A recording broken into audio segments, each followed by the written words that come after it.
Thank you, Edith. That was fantastic. Get yourself a glass of some water there, just to settle in. We're going to give you a bit of a break for 10 minutes or so, and what we're going to do is we're going to bring up a couple of my colleagues to be part of the panel, and we're going to give everybody a little bit of sense of who they are. But just perhaps as a quick sort of reflection on what I just heard, it is particularly about, there are so many similarities. The scale of things are different, of course they are, but cities are quite similar, and because ultimately cities are about people, and the issues are very similar. The conversations around NIMBYism and so forth are not in my backyard, but actually NIMBYism is just real people with real issues, and they're fearful of change. And so it's really interesting, and I think we need to think about how we engage, and I think that's a big piece of the piece. But one thing I wanted to reflect on was your point about the yawning around the zoning, which is interesting, because I think that planning does need to change and does need to step up. It is complex. Cities are complicated, and it requires great skills. And I just was thinking about the type of planning that we needed, more professional, more commercially savvy, more innovative, more practical. As you know, you need to have both, more collaborative, and be current, and also reflect the community you serve. And I just suddenly thought, you're a wonderful ambassador to all those things. So I think you provide a great sort of role model for that type of conversation. So I think that's important. So therein lies the opportunity for planners to be more central to that conversation and lead it, as you said. So that's my observation. So what I also was reflecting on was we have an island called Waiheke Island, which is one of the most extraordinary places on Earth. But thinking about scale and density, you could fit Manhattan on Waiheke Island, which is not what I'm proposing. But the point, I'd seriously lose my job. He's lost it. He's been drinking again. But what I would say is it's just around utilising land more efficiently and more carefully. And you have done that in Manhattan because the land is finite.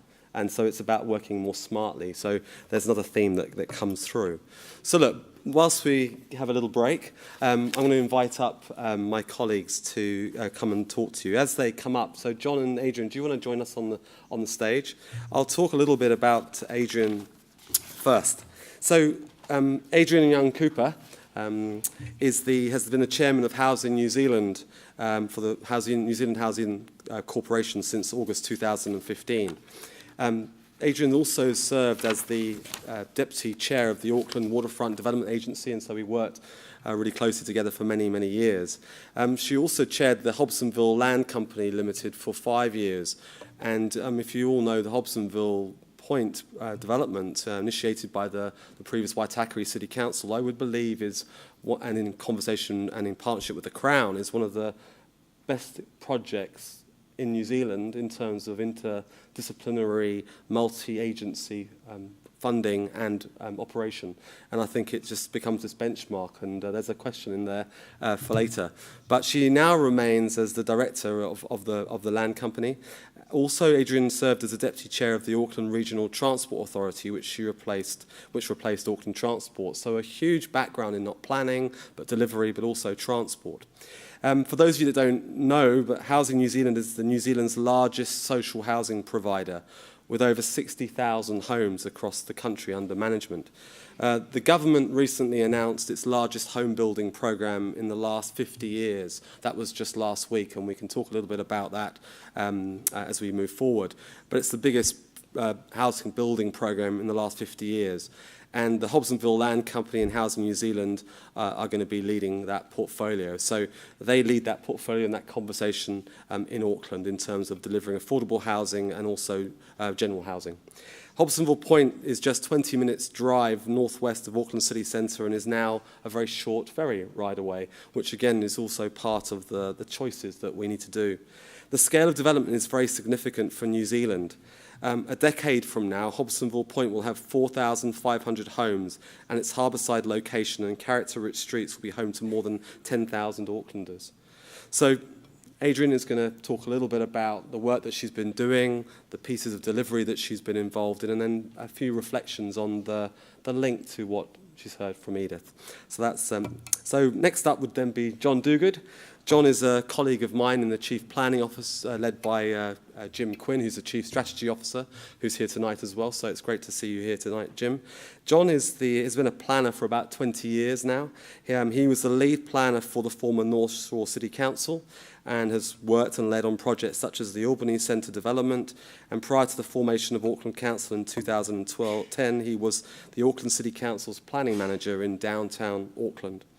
During that time, John's team was responsible for progressing changes to the planning rules for Wynyard Quarter. And again, Edith talked about the sexiness of zoning. I mean, it doesn't sound sexy, but without John and his team doing the plan change, we wouldn't see Wynyard Quarter that has developed down there today. And understanding the details of zoning and planning and the rules and the tools, again, we wouldn't see Wynyard Quarter in the way that it is delivered today. So planning is bloody key.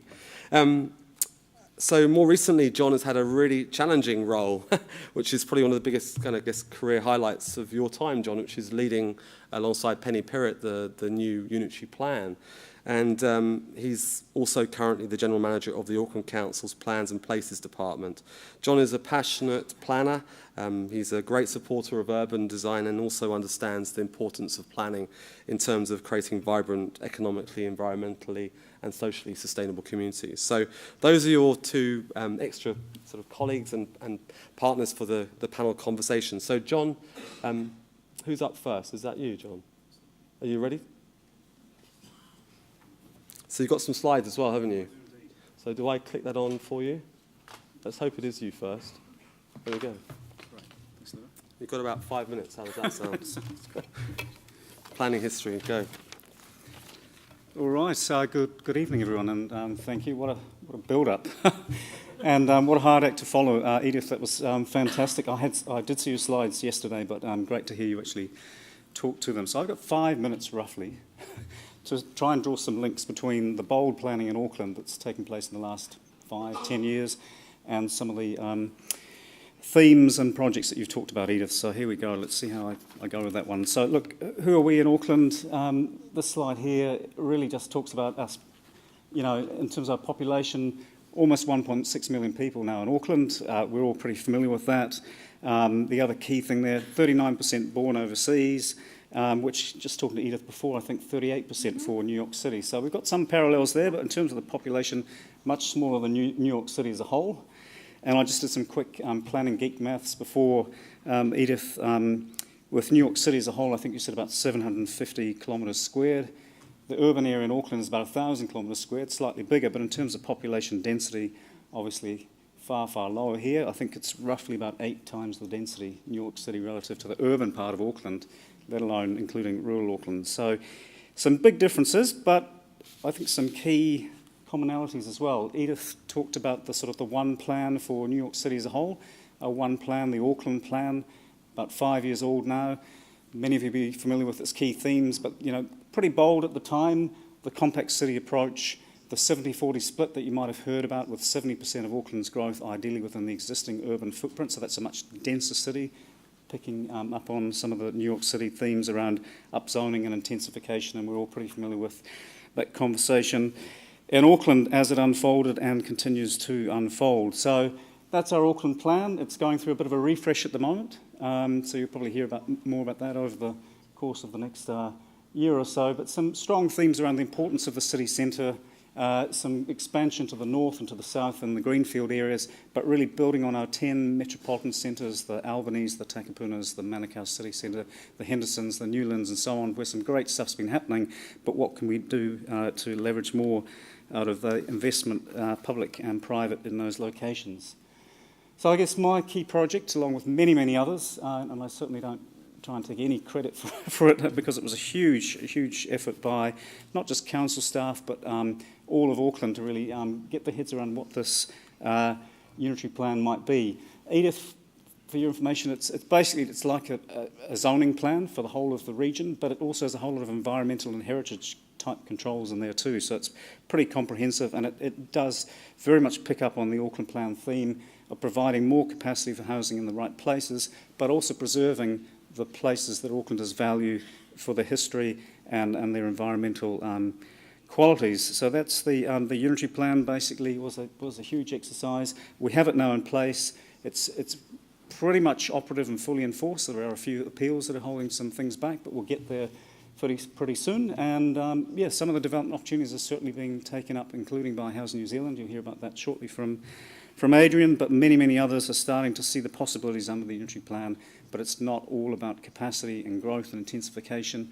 It's also about protecting, as I said, the qualities that Aucklanders value about Auckland and good design. Another key plan from my point of view, and I certainly had very limited involvement in this plan, but it was the City Centre Master Plan. It came out shortly after the Auckland plan came out, so roughly 2012, 2013. I think it's a very bold plan. It did build on much of the thinking that happened prior to that, but some of the key things that the city centre is grappling with. This is a nice little graph here that shows the significant increase in residential population. I heard before that 2030 estimate of 45,000 residents, we're almost there already in 2017. In 6 months, that's the estimate. So this graph is well and truly out of date. So at the time council was formed with the amalgamation, we were roughly 25,000.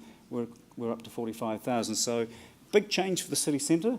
60-odd thousand students, that would have increased as well, and 90,000 workers. So yes, the city centre is important, and the city centre master plan has some really big, bold moves about stitching the core of the city centre into the waterfront, about the sort of eastern and western sides of the city centre being stitched in, and also stitching, using that word again, but really connecting the city centre to its fringe, Parnell, Ponsonby, the Newton area. Huge opportunities there to get greater connections, more walkable pedestrian connectivity, and also public transport.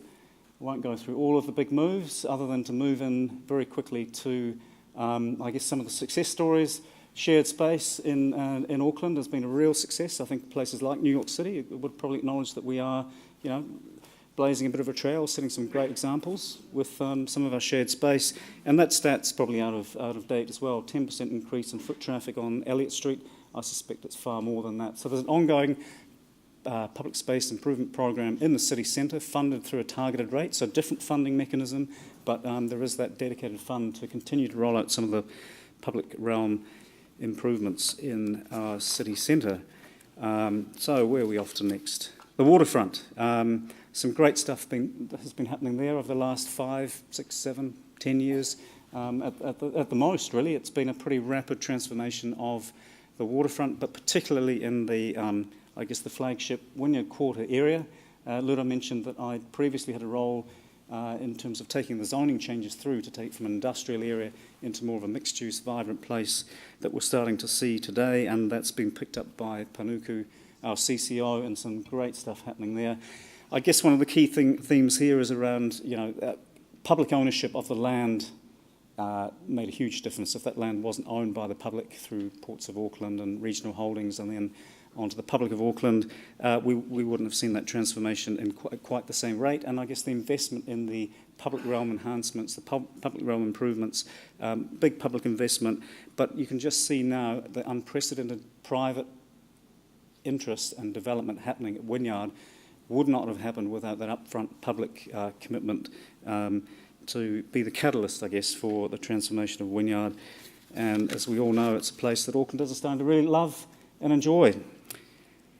And I was sort of casting my mind back a bit further. It's not too long since the Britomart development is only about 10 to 15 years old in terms of the original master planning, the development agreement.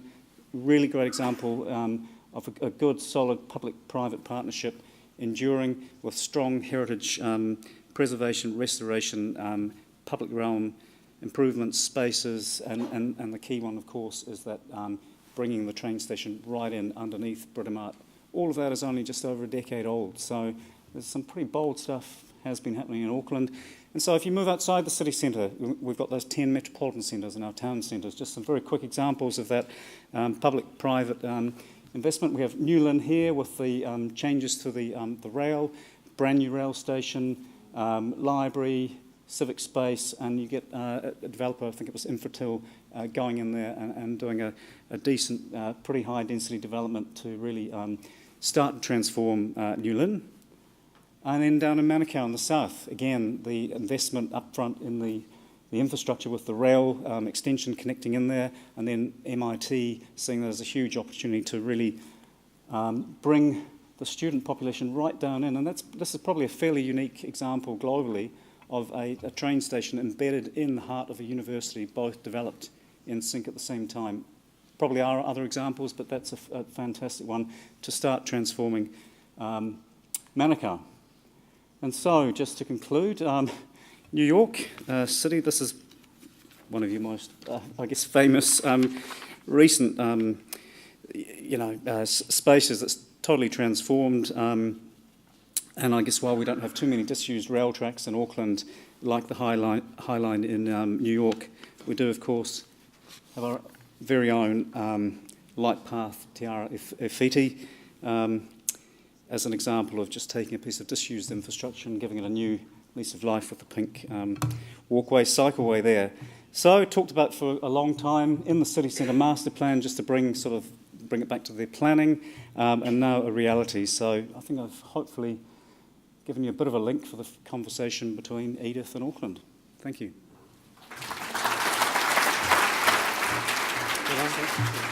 That's great, John. It's difficult to run through the planning history of Auckland in 5 minutes, but you did a great job. So look, next up is Adrian. Adrian really is here to provide a sort of, I was going to say private sector, but she has. But primarily she's speaking tonight on behalf really of the Crown sector, the property development component of the Crown work. And Adrian's going to give a sort of sense of her perspective on what's underway with the Crown projects. It's great to have her inside the tent, and we work closely together for many, many years. So she's going to talk a little bit about the progress underway, the big challenges, and also reflect on some of the learnings from NYC and the work that Edith has been up to. Adrian Cooper.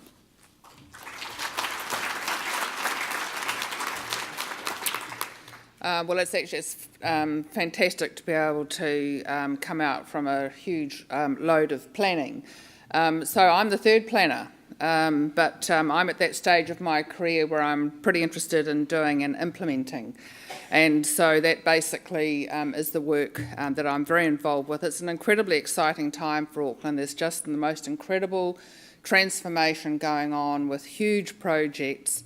And I'm going to talk about a couple of them. But actually, it's like all change. It's really, really painful. You've got to actually do a lot of, digging up of things, and a lot of disruption of communities, a lot of disruption of places. And we're actually doing things that people haven't seen before in Auckland in the way and the places that we're doing them.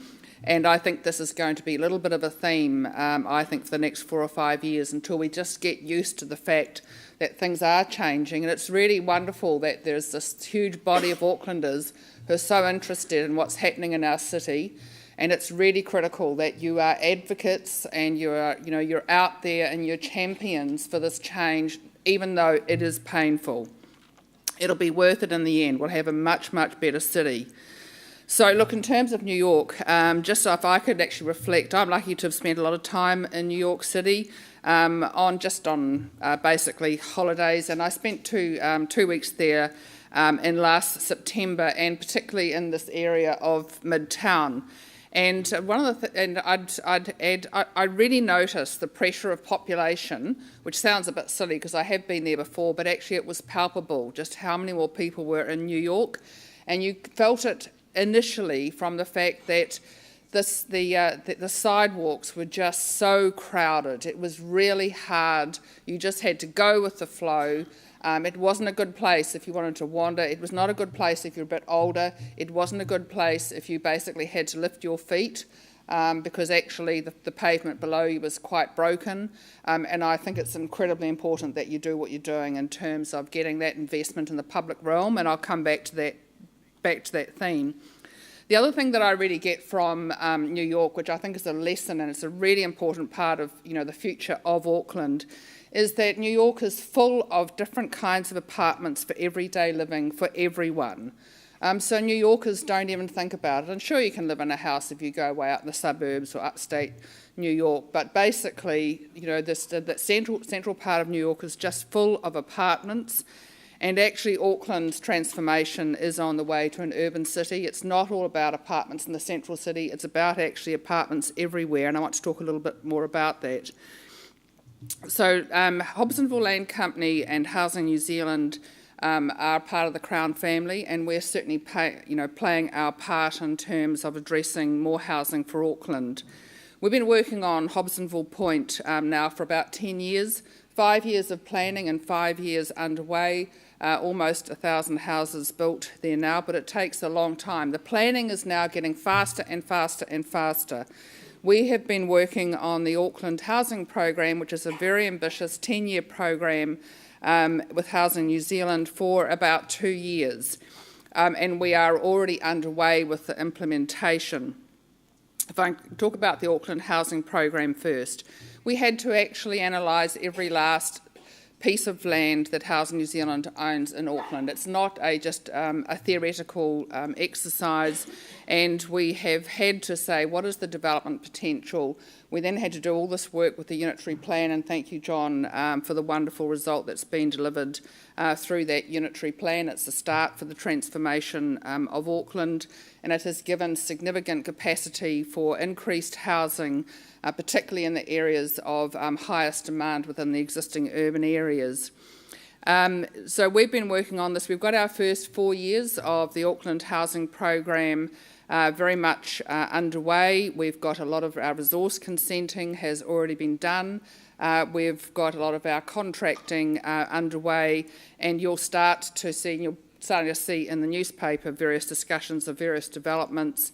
There are also developments all around Auckland all starting to actually happen. In terms of some of the suburbs which have got relatively high densities of Housing New Zealand homes, we are actually taking the Hobsonville Point approach, and we are doing integrated master planning. The first one that has been talked about a lot is Northcote, and that is well underway, and we've already got our first housing underway there as well. And we have Akarana in progress and are still working on the master planning for that, and there are quite a few more where we've started to do our initial work. By June 2020, we expect that we will have delivered or enabled our first 6,700 homes of social, affordable and general market. And just turning quickly to Hobsonville Point, hands up people in the room who have not been to Hobsonville Point. Okay, well, there are not that many of you. For the rest of you, could you go back? Because it basically changes every week. And there is just, we have been, we've done a lot of work there. Basically, we've got 4,500 homes to be delivered there. We've got almost 1,000 homes complete. But the really interesting thing is that actually of the ones still to come, we've got over 1,000 apartments. Now, this is a master plan community. Nothing happens there by mistake. Everything has been thought through, the mix of community, the mix of household types, and actually that integrated development, working with both the land development and also the housing development, is actually very complicated and takes a lot of resource, and it takes a lot of working with the private sector who've stepped up pretty amazingly to really a whole new kind of development. I do want to just, in my closing point, my big idea I know you're going to ask us about, but I'll just give a little bit of a flavour of it. Going back to the theme of apartments, we hear, about apartments. They're so convenient, lock up and leave. Well, actually, apartments are not for locking up and leaving. They are for living in and staying in and actually building in terms of communities. So we have to start thinking not about an apartment development. We've got to start thinking about communities which have got lots of apartments in them, what that means for the community, what kind of amenities, what kind of streets, what kind of things can we do that basically create a different kind of community. And I think we can learn a huge amount from New York. Because you wouldn't say that New York is for shorter community. Thank you.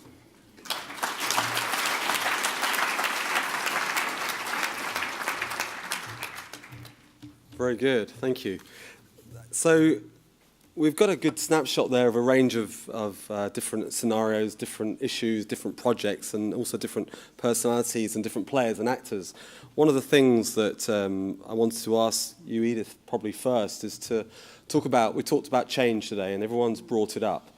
Everybody wants progress, but nobody wants change. And so managing change is one of the critical pieces of planning, of cities, and also of councils. And I suppose, so the question to you is, in terms of your experience in New York City, you talked about engaging the community in a different way. It's difficult to engage the communities. They are often more busy doing other things. They don't vote as much as they used to. How did you engage communities, and what was the biggest factor of success in terms of enabling change in your program? And probably I'll ask that to my colleagues as well. So Edith, you're up first. Does this work? Yes. Well, thank you for that question, and thank you, John and Adrian, for your presentations. And I'm just nonstop absorbing. I'm loving all this. Adrian, you mentioned the pain of growth, and I certainly did not mean to make it sound like what we're doing in New York City is easy. It is very painful. It is. People don't like change. Even in an island where towers are everywhere and prevalent, we still have people who don't want more towers. They may live in a tower and they don't want to see another tower. It's hard. But how do we, how do we get people more comfortable with the change? And with our new model of community engagement, we have looked very, very strongly and directly towards community leaders to help us with that. Uh-huh. And we have, in 2 cases, in the East Midtown, East Harlem proposals, we looked to our council member, our local council member, to lead the steering committee in partnership with the borough president or with other identified, key leaders. But we can't do this ourselves. And the community obviously has, they've put someone into office. They've elected someone who they trust and believe can help deliver the change. They actually put these people into office because they want to see change. Absolutely. So they're the change agents, right? They're change catalysts. So we were partnering. We're doing much better partnership with the city council members. That's one way we're doing it. That's a super simple way to. That's what they're in for, that's what they were voted for, and getting them involved. I guess the challenge with planning, isn't it? It's a sort of a long-term kind of concept. Politics tends to be slightly more sort of political and therefore based on terms. And how does the planning survive the journey? And how do the politics stay the course of that journey is a challenge. I just wanted to add one more point, because you're talking about the journey. I think in the past, the mistake that we have made was that we waited too long to include the council members. And they do have a formal role in our land use review procedure. They have the final say. The city council can adopt or disapprove a rezoning, and they are the last step of the official land use review process. But we've kind of flipped that on its head. They're still the last say, they're still the last word, but now we're including them way, way early. Even before we start our rezoning proposal, we are consulting with the council members very early on, and we are leaning on them heavily to help us understand, what are the real specific hope and dreams and expectations of the community. That's fantastic. A great answer. So how about I ask Adrian and then John to just comment on the sort of the big... what have you done within Hobsonville to kind of create that sense of change, that expectation? What was the way forward? Is that working? Is this working? Perfect. Okay.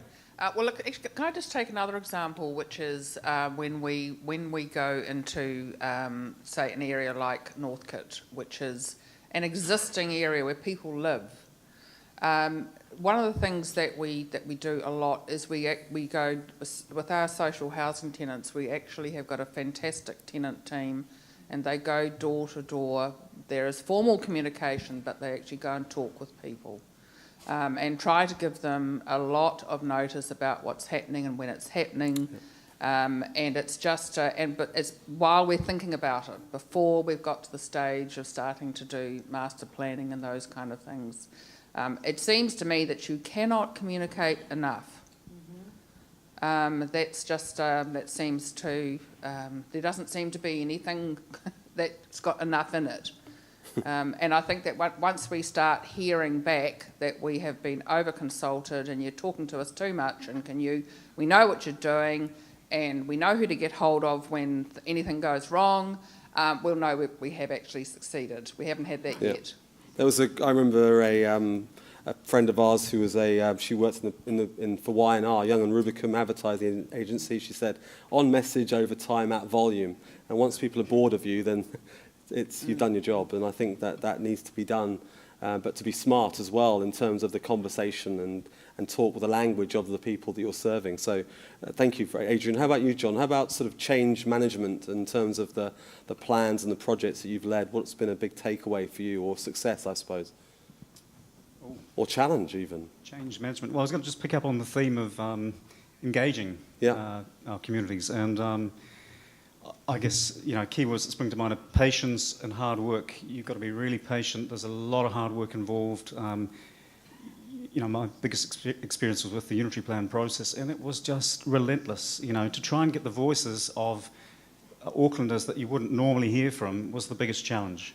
So there are many Aucklanders that you hear from quite frequently, but that's not all of Auckland. So there was the challenge. I think there were some successes. I wouldn't want to pinpoint exactly how it happened, but it was hard work by many people, our councillors, deputy mayor, staff, networks, some of you here as well, to sort of get the voices of Aucklanders who wouldn't normally participate in planning to be heard. And there are many reasons why they did eventually pipe up, and they were heard. So. May I just take a moment to salute John in getting the unitary plan through? I cannot even fathom doing a statutory plan for an entire city. That must have been just a huge undertaking. Okay. He has scars. Huge, okay. We said it wasn't possible, but others didn't listen, so which was a good thing. Good. Yeah, no, it was a huge undertaking, and also, we've been talking about, Adrian, on this other side of the fence, we're sort of public organisations, you're Crown, but you also have worked in the private sector. The unitary plan, all the 13 unitary plans, were a nightmare. If you're a private sector and you're trying to invest or make a decision about X, Y, or Z investment, you need some clarity. And so John's team, with Penny Pirrett and her team, and the councillors and the community, got one plan for a whole region, which is a big deal. They'll be tinkering with that, but it heads us in the right direction. It's now getting the other parts of the jigsaw puzzle working. So talking about other parts of the jigsaw puzzle, just thinking about not-for-profits and philanthropists and funders and so forth. Last night, Edith, you met up with Generation Zero. Do you have, these guys have been pretty important in the change, the behaviour change conversation. They are also the future. How did you find them, and would you have versions of that in New York? Because I bet you do. We have versions, but boy, was I super impressed by Really, Generation Zero. Incredibly impressed. And, I met with probably about 8 members of the group. And I cannot believe the savviness of Generation Zero and how effective they are in getting their message and building bridges and getting, their message across by, probably making visible partnerships and probably making some behind-the-scene partnerships. They're truly an outstanding, they're very impactful, and I wish we had more of that in New York City, actually. But we do see the younger generation being much more active. I'm so encouraged by millennials. I think millennials actually get a bad rap in media. I feel that, number one, the future always wins, right? Like, there's no point fighting it. The future is always going to win, and the future is smarter than we are. And, it's wonderful to see the younger generation. They're already they already believe in the share economy. A lot of it's because they've had to, because, things are, housing is expensive, everything's expensive. There's a different attitude towards ownership and quality. They demand high quality, and they also believe, I think that there's an ethos of sharing, and that is brought into city planning and views of the city. I love that sense of collective ownership and responsibility of our city streets. And the streets don't have to be for cars or just for cars. Yeah. It can be for multi-use. It can be for pedestrians. It can be for bicycles. It's a really great thing to see. And I'm seeing that in New York as well. But it was wonderful to meet with the Generation Zero. They're so focused. And I think Auckland's I think there may be it's a New Zealand group. Maybe it's beyond Auckland, I'm not sure. But it's I don't know, actually. I think it is New Zealand group primarily, yeah. Yeah, very impressive. they've been really critical with a bunch of things like the unitary plan, conversation, the loud few against the silent majority, but they became a majority. Sky Path is a cycle path over the Auckland Harbour Bridge. We would never have got that over the line without them. And also there's other groups, transport blogs and so forth, who are smart, savvy people who want a better city. And we are lucky. And we can't rely on them always to be the last line of defence, though, and that's the frustration at times. So it's about getting the conversation happening earlier. But I suppose just the same theme, Adrian, how are you engaging with the sort of younger communities which are going to be looking for new types of housing that you are trying to build? Are you building the right homes for the future without knowing what the future will bring? How do you mix it? What's the mix? Well, I think this is one of those occasions I say that's a very good question. But I would actually observe at Hobsonville Point, which I've done that thing and have voted with my capital and gone to live there. One of the things that I love about it is that it's full of young people, and there are lots of conversations, and the community is very connected with Facebook, and so I sit there and actually observe a lot of conversations amongst people about how to live in a much more dense, built-up community. So look, I guess I'm actually taking part in the experiment. Yeah. And so far it's going pretty well, and people are very, very active in terms of how they want to form up this new community. They seem to, people haven't had the choice of a planned terrace house type typology over, sort of dozens and dozens and dozens of homes, the little pocket parks and those kind of things where it's been thought about at the beginning. It's not something you've actually had the opportunity of doing before in New Zealand. You had to have your quarter-acre section to have a bit of open space. And so people are learning how to actually share these communal spaces. There's a lot of learning going on, but we all talk to each other. So we ask each other. And we talk, and the youngsters, they all talk to each other. And they tell me. So thank you. John, I'll let you off that one. You can probably come back to it in a second, but we're going to break out to a few questions from the floor. As we do that, so who's first? Who's got I'm just trying to struggle with the where's the ladies with the other lady right at the back? Is there a microphone? Just as we come to you, madam, I was just thinking, what I think there's, as a rule, a super rule, which would help, is every developer that built a home had to live there for 2 or 3 years, almost like a golden handcuffs. Because I think that's practicing what you preach, and I think there's a lot of developers that would never live in some of the product they build. So I think that's perhaps a little rule we could write into the new unitary plan, John. Lady at the back. I have a question for Edith. You talked a lot about housing affordability. What does that mean in terms of numbers to purchase and or to rent? That's a very good question. Thank you. When we talk about affordability, we are keying the rents to income. So in the case where a developer is required to provide, let's say, 25% affordable housing, that housing has to be available to a family that makes 60% of the area's median income. And in the case where the developer is providing 30% affordable housing, that affordable housing must be available to families of 3 that make 80% of the area median income. So we key it to income.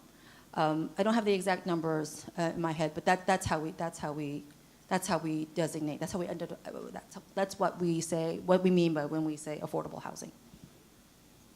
And that's kept in. You mentioned it sort of kept as affordable for in perpetuity. Is that right? Absolutely. How long?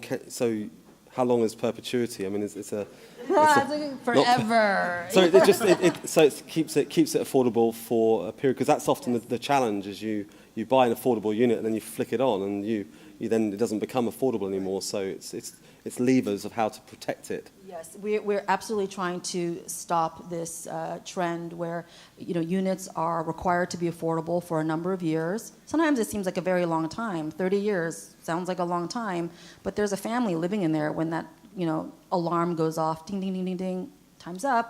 It's Yeah. no longer affordable unit. So we don't want that to happen anymore. So when we are requiring affordable units, we really mean that these are forever. And you know, we've done it already, and so we know that it works. We haven't done it to as great extent as we're doing it today, but there are some projects that have done the perpetuity, and they're successful. Okay, great, thank you. John's going to just jump in a bit. If I can John. just break with protocol and just jump in here with a question for Edith. So we tried that in Auckland through the unitary plan, and it's gone. It didn't survive the process of submissions and a hearing and so on. And the fear essentially was that it would just push the prices of the remaining units or dwellings higher. So how have you dealt with that? Have you heard that argument before? It was exactly the same method, in perpetuity, at a price fixed to average incomes, but the fear was that would simply push the balance of the dwellings up. So that's... You know, we heard that argument. We did lots of economic analysis. We took apart, you know, all that analysis, and you know, the market rate units they're going to be what the market rate units are, and you know, it doesn't seem we found that people are still going to rent them, they're still going to go in them, and our economic analysis bore out that even providing this 20 to 30% was not going to kill the project. But we're very protective of that 20 to 30%. You know, some people criticize the city for not being more aggressive, for not demanding 40 or 50, 75, even 100% in some cases. But the more we demand, the more infeasible the overall project becomes. So we believe we've hit just the sweet spot. This 20 to 30% makes the project still viable. And it doesn't crush, you know, the overall project and make the market units, you know, too expensive. Great question. So there's I think, Graham. I can't see you, Graham. Hi. Apologies. I just want to challenge a comment that was made by Adrian. She talked about there'll be apartments everywhere. I think that's the wrong language to use.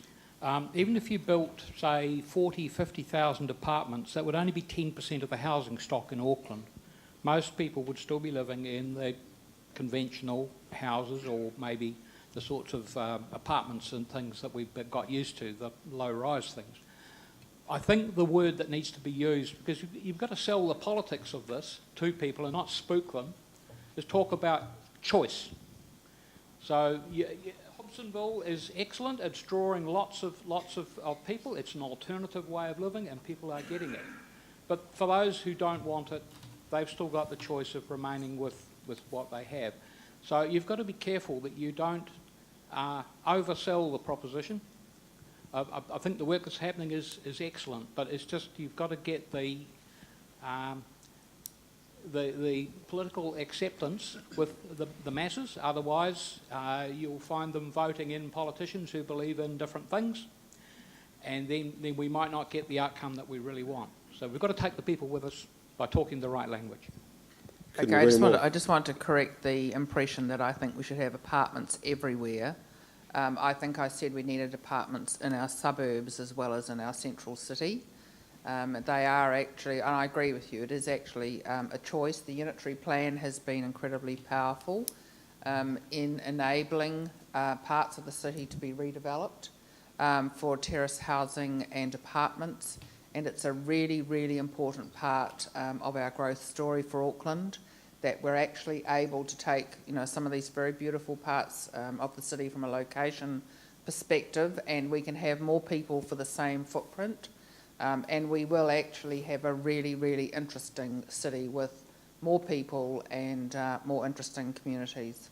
That doesn't mean to say the houses aren't still going to be there. Of course they're going to be there. It's all in the unitary plan.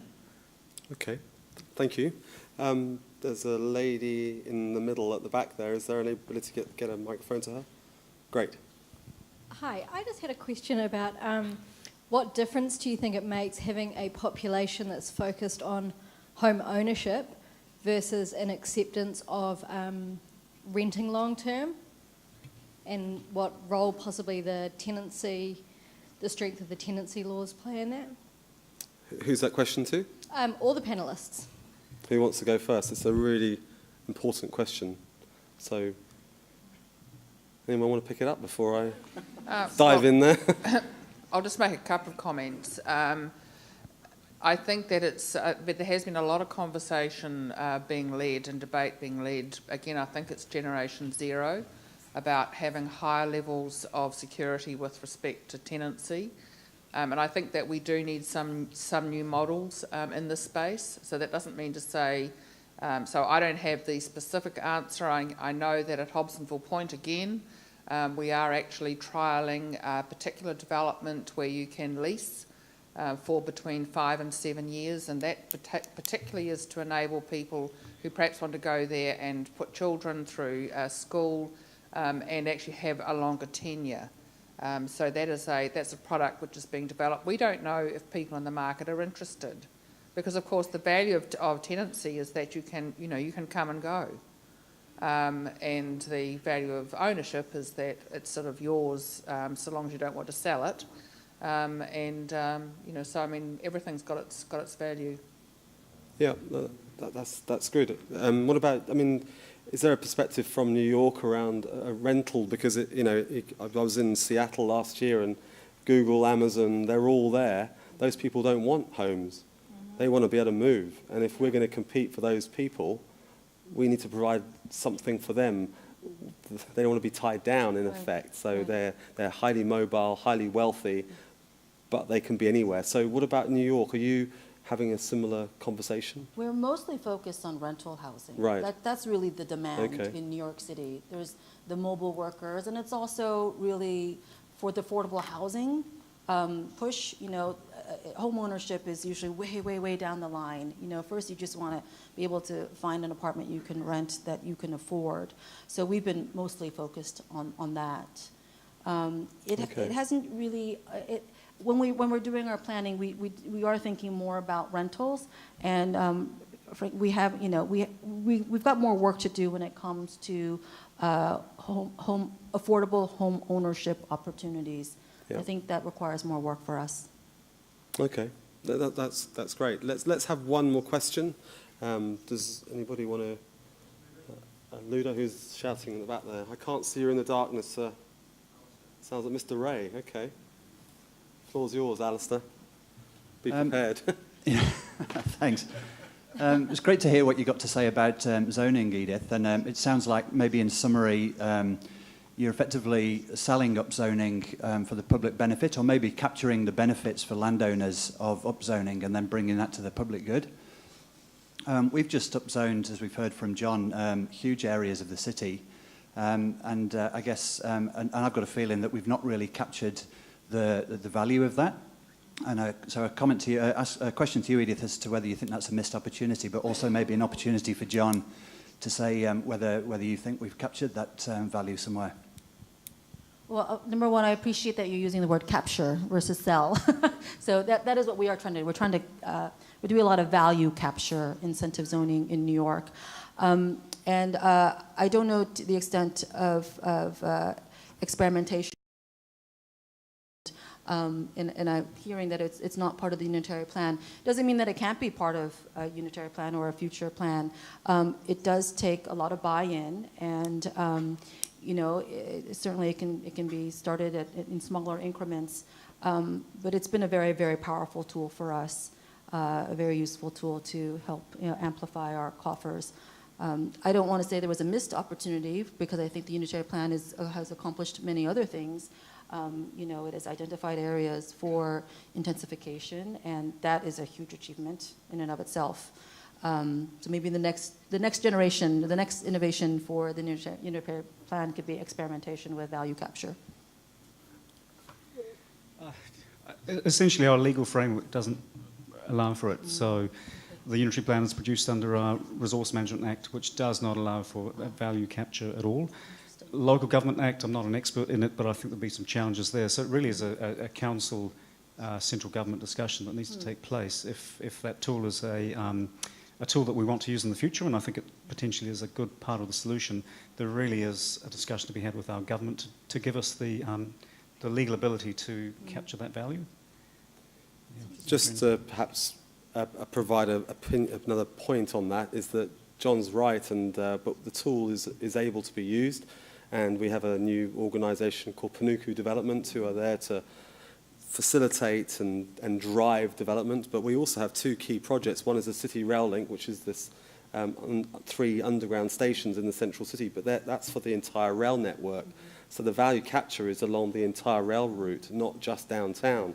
But we constantly get into this debate about 2.5 billion or 1.5. It's not about the urban regeneration potential of the City Rail Link. It's the wrong name of the project almost. It's more than that. So that's one thing to say. It is complex, but it needs the right people who've done it before. Everyone talks about it, but not many people know how to do it. And it is a tool which we need to use. $225 million on the one project. I mean, you know, we're all mouth-watering at that, and yet we seem to allow the private sector to say, no, we can't afford that. But actually, says who?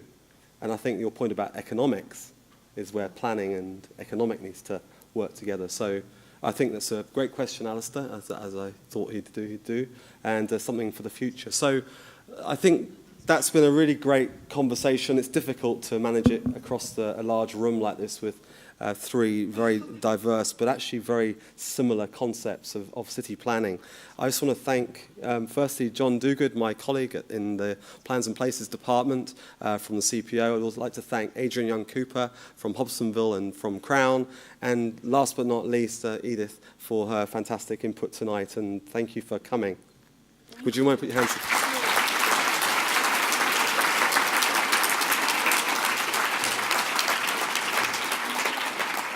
So before we go tonight, it's a really important piece of the conversation is a vote of thanks from one of our senior politicians in the organisation. And we talked about the politicians. They are the ones who make the decision at the end of the day. We provide them with best professional advice, and they can make a call either way. So we're very lucky tonight to have Councillor Denise Lee here tonight. Denise is the Deputy Chair of a new committee set up under the new mayor, Phil Goff, which is led by Councillor Chris Darby. So Chris is the chair. He's here tonight as well. But Denise is going to give the vote of thanks. I don't want to go for a long sort of spiel on your CV, but I do want to say that Denise is as I said, Deputy Chair of the Planning Committee. She's also the Councillor for Manukau and Tamaki, which is in Auckland as well. Denise is interesting because she's been a really passionate supporter of the urban design programme, and one of the things that we did a few years ago was my team and a whole range of volunteers went out, undertook a Jan Gale public life survey, and there were lots of councillors that put their hands up as well, but Denise did as well, spent 5 hours with me, the lucky lady, and counting people, observing what they do, observing public life, and we spent lots of time together. It was a really good moment, and it's really good that you've come here tonight and given us your time. So Denise Lee would like to give the vote of thanks, and good night from me.